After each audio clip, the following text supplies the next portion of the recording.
الحمد للہ وکفى وسلام علی عباده الذین اصطفى اما بعد اعوذ باللہ من الشیطان الرجیم بسم اللہ الرحمن الرحیم ومنهم من يقول ربنا آتنا في الدنيا حسنة وفي الآخرة حسنة وقنا عذاب النار صدق اللہ العظیم۔ میرے دوستو،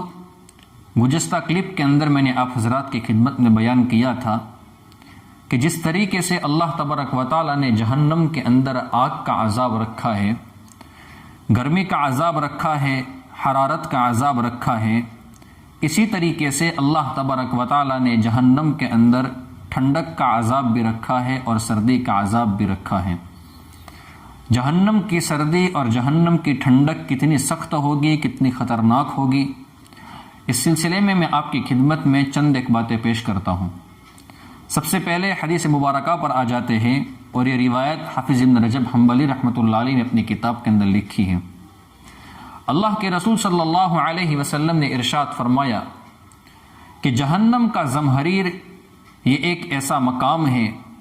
کہ جہاں پر کافر کو ڈالا جائے گا تو اس کا جسم اس کی سخت ٹھنڈک کی وجہ سے ٹکڑے ٹکڑے ہو جائے گا۔ ایک مرتبہ اللہ کے رسول صلی اللہ علیہ وسلم نے زمہریر کا تذکرہ کیا صحابہ کرام کے سامنے، تو صحابہ کرام نے اللہ کے رسول صلی اللہ علیہ وسلم سے پوچھا کہ یا رسول اللہ، یہ زمہریر کیا ہے؟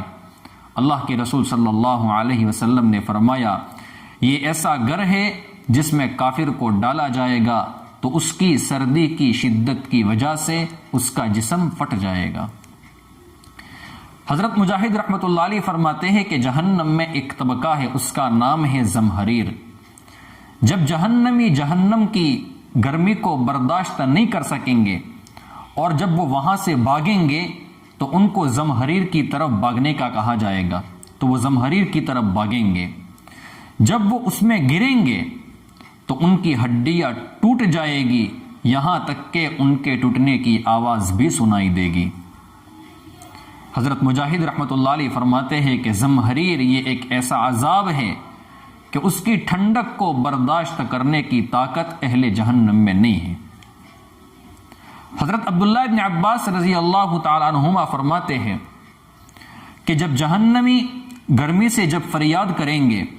کہ ہم کو جہنم کی گرمی برداشت نہیں ہوتی ہے، ہم کو بہت تکلیف ہوتی ہے، تو ان کی فریاد کو سنا جائے گا اور پورا کیا جائے گا، اور ایسی ٹھنڈی ہوا سے کیا جائے گا، ایسی ٹھنڈی ہوا ان کو دی جائے گی کہ جس کی وجہ سے ان کی ہڈیوں کو وہ ہوا پھاڑ دے گی۔ وہ ہوا اتنی سخت سردی والی ہوگی، اتنی ٹھنڈی ہوا ہوگی کہ اس ہوا کی وجہ سے اور اس ٹھنڈک کی وجہ سے ان کی جو ہڈیاں ہوگی وہ پھٹ جائے گی۔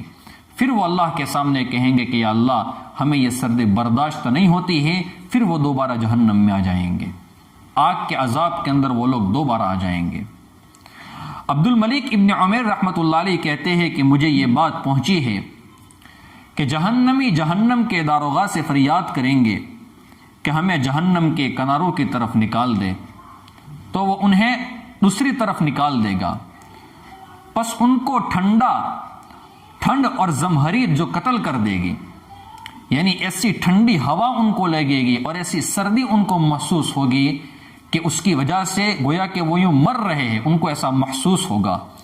جب وہ سردی کو برداشت نہیں کر پائیں گے، جہنم کی سردی کو برداشت نہیں کر پائیں گے، تو وہ دوبارہ اللہ تبارک و تعالیٰ کے سامنے اور فرشتے کے سامنے کہیں گے کہ ہمیں دوبارہ جہنم کے اندر لوٹا دے، آگ کے عذاب کے اندر دوبارہ ہمیں لوٹا دے، تو وہ دوبارہ جہنم کی طرف آ جائیں گے۔ حضرت عبداللہ ابن عباس رضی اللہ تعالیٰ عنہما فرماتے ہیں کہ حضرت کعب نے فرمایا کہ جہنم میں ٹھنڈک بھی ہے جس کا نام ہے زمہریر، اس میں داخل ہونے سے دوزخیوں کے جو گوشت ہوں گے وہ گر پڑیں گے، یہاں تک کہ وہ دوبارہ جہنم کی گرمی کی فریاد کریں گے، یعنی یوں کہیں گے کہ ہمیں دوبارہ جہنم کے اندر ڈال دیں۔ تو میرے دوستو، یہ جہنم کی سردی ہے۔ دنیا کے اندر سردی تھوڑی زیادہ سخت ہو جاتی ہے، وضو کرنا ہمارے لیے مشکل ہو جاتا ہے، اور وہاں پر تو ہم نے حدیث کے اندر سنا کہ اتنی سردی ہوگی کہ گوشت پھٹ جائے گا، ان کی ہڈیاں ٹوٹ جائے گی، حتیٰ کہ ان کی ہڈیوں کے ٹوٹنے کی آواز بھی سنائی دے گی۔ ہمیں اپنی دعاؤں کے اندر، ہر دعا کے اندر قریباً ہمیں اللہ تبارک و تعالیٰ کے سامنے یہ مانگنا چاہیے کہ اللہ ہمیں جہنم کے عذاب سے بچا لیجئے، جنت میں داخلہ دے دیجئے۔ جو بندہ جہنم سے پناہ مانگتا ہے اللہ کے سامنے اور جنت کی دعا مانگتا ہے، اس سلسلے میں روایت سن لیجئے، بہت بڑی روایت ہے، بہت زبردست روایت ہے، ہمارے دلوں کو خوش کر لے گی۔ حضرت انس رضی اللہ تعالیٰ عنہ فرماتے ہیں، اللہ کے رسول صلی اللہ علیہ وسلم نے ارشاد فرمایا، کوئی مسلمان جو اللہ تبارک و تعالیٰ سے 3 مرتبہ جنت کا سوال کرتا ہے تو اس کے لیے جنت دعا کرتی ہے کہ اللہ اسے جنت میں داخلہ دے دے، اور جو 3 مرتبہ جہنم سے پناہ طلب کرتا ہے تو جہنم دعا کرتی ہے کہ اللہ اس کو جہنم کے عذاب سے بچا لیجیے۔ ایک اور روایت ہے، حضرت ابو ہریرہ رضی اللہ تعالیٰ عنہ سے نقل، یعنی وہ روایت موجود ہے، اللہ کے رسول صلی اللہ علیہ وسلم نے ارشاد فرمایا، جو آدمی جہنم سے 7 مرتبہ پناہ مانگے تو جہنم اللہ کے سامنے کہتی ہے، میرے رب آپ کے فلانے بندے نے مجھ سے نجات طلب کی ہے تو آپ اس کو نجات دے دیجئے۔ اسی طرح جس آدمی نے 7 مرتبہ جنت کو طلب کیا تو جنت بھی سفارش کرتی ہے کہ اللہ اے میرے پروردگار، تیرے فلانے بندے نے مجھے طلب کیا ہے، آپ اس بندے کو میرے اندر یعنی جنت میں داخل فرما دیجئے۔ میرے خیال سے یہ اس روایت کی طرف اشارہ ہے جس کے اندر اللہ کے رسول صلی اللہ علیہ وسلم نے ارشاد فرمایا ہے کہ جو بندہ مغرب کے بعد اور فجر کے بعد، 2 نمازوں کے بعد، فجر کے بعد اور مغرب کے بعد کسی سے بات کیے بغیر 7 مرتبہ یہ دعا مانگتا ہے، اللہم اجرنی من النار، اللہم اجرنی من النار، اللہم اجرنی من النار، یہ دعا 7 مرتبہ پڑھے، اللہ کے رسول صلی اللہ علیہ وسلم کی حدیث مبارکہ ہے کہ اگر اسی دن اس کی وفات ہو گئی تو اللہ تبارک و تعالیٰ اس کو جہنم سے آزادی دے دیتے ہیں اور جہنم سے اس کو بچا لیتے ہیں۔ حضرت مجاہد رحمۃ اللہ علیہ سے منقول ہے کہ قیامت کے روز ایک بندے کو جہنم میں داخل ہونے کا حکم دیا جائے گا تو جہنم سکڑ جائے گی، تو اللہ تبارک و تعالیٰ یا جہنم کا جو دربان ہے وہ کہے گا کہ یہ کیا ہے؟ تو جہنم کہے گی کہ اس نے تو مجھ سے نجات طلب کر لی تھی، تو اللہ تبارک و تعالیٰ یا وہ فرشتہ یوں فرمائے گا کہ اس کو چھوڑ دو اور اس کو جہنم سے بچا لو۔ ایک بزرگ کا قول ہے، وہ فرماتے ہیں کہ جنت اور جہنم کو ابن آدم کی باتیں سننے کی طاقت دی گئی ہے۔ جب کوئی بندہ یہ دعا کرتا ہے اعوذ باللہ من النار، میں آگ سے اللہ کی پناہ لیتا ہوں، تو آگ کہتی ہے کہ اللہ اس کو آپ پناہ دے دیجئے۔ جب کوئی اللہ تبارک و تعالیٰ سے جنت طلب کرتا ہے تو جنت کہتی ہے کہ اللہ اسے میرے اندر پہنچا دیجئے۔ اسی لیے ہمیں یہ دعائیں مانگنی چاہیے، بلکہ اللہ تبارک و تعالیٰ نے قرآن کریم میں ان دعاؤں کے مانگنے کا طریقہ بھی ہمیں بتلایا ہے کہ ہمیں کس طریقے سے دعا مانگنی چاہیے۔ بعض لوگ کیا کرتے ہیں، دعا کس طریقے سے مانگتے ہیں، قرآن کریم میں اس کو بھی بیان کیا گیا ہے، فَمِنَ النَّاسِ مَن يَقُولُ رَبَّنَا آتِنَا فِي الدُّنْيَا وَمَا لَهُ فِي الْآخِرَةِ مِنْ خَلَاقٍ۔ ترجمہ کیا ہے کہ کچھ لوگ ایسے بھی ہیں جو یہ دعا کرتے ہیں کہ اللہ ہمیں دنیا ہی میں سب کچھ دے دیجئے، تو اللہ تبارک و تعالیٰ فرماتے ہیں کہ آخرت میں ان کا کوئی حصہ نہیں ہوگا۔